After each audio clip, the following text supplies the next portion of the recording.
Childhood Trauma and Diane Nguyen's Salad Bowl. We all agree that childhood heavily influences our actions, desires, and decisions as adults. BoJack Horseman addresses this idea many times throughout the series. Both BoJack and Diane had childhood trauma that kept haunting them during various moments in their lives. In this video, we will talk about Diane's need to write her memoir and why she thought it was necessary. In Season 6, Episode 10 of BoJack Horseman, Diane sets to write her memoir detailing her childhood trauma. She wants to do this in order to give meaning to her sufferings in the past. Her motives seem very noble, as she says that she wants to make girls like her feel less alone. This is a common behavior among adults who were subjected to abuse and neglect during childhood, where they urge to help other children who they believe are in similar situations. In the movie, The Silence of the Lambs, Clarice Starling's childhood trauma included her running away with a lamb in her hands that was about to be slaughtered. She fails to save it, as she drops it without being able to bear its weight. She admits to having recurring nightmares where she hears the lamb screaming. Dr. Hannibal Lecter suggests that her desperate need to save the young Catherine Martin from Buffalo Bill was an attempt to make those screaming stop. Coming back to Diane, her memoir is her way of saving herself by helping others through her relatable story. She believes in giving her trauma a purpose. Trauma and kintsugi. Diane compares herself to a salad bowl that is broken and damaged. Her trauma represents the cracks in the bowl. Then she refers to kintsugi, the Japanese art of resilience. This is a 15th century technique that was used to repair broken objects by enhancing the cracks with gold powder instead of hiding them. The symbolic meaning behind this art is that anyone who is damaged can be repaired to be useful.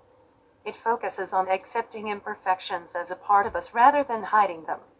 Diane tries hard to do the same by writing her traumatic experiences. But the difficulty lies in retelling them. Diane's thoughts are foggy as she relives her trauma through the writing process. The episode represents this through a black and white doodle-like animation style. Here, we can see that her writing is in a way taking a toll on her mental health. Her father's voice and her bully's voice tried to discourage her. Her unhealed trauma tries to function as her own critique that blocks her from writing. Ivy Tran in The Power of Imagination. While going to the mall to write her memoir, Diane ends up writing the story of Ivy Tran, a food court detective.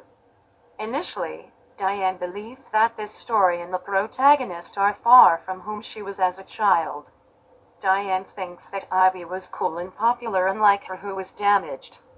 But, we as viewers can clearly see the similarities between her and Ivy Tran. Firstly, the store that Ivy works in is called Trauma, which directly refers to Diane's theme for her book. While trying on clothes, Diane asks for a bigger size and Ivy responds by saying that there are no sizes in trauma and she doesn't believe in putting a number on bodies to categorize them. Her response indicates body positivity and Ivy's stand on social issues just like Diane. So, we cannot dissociate Diane completely from her creation, Ivy. Diane admits that Ivy is what she wanted to be like in her childhood.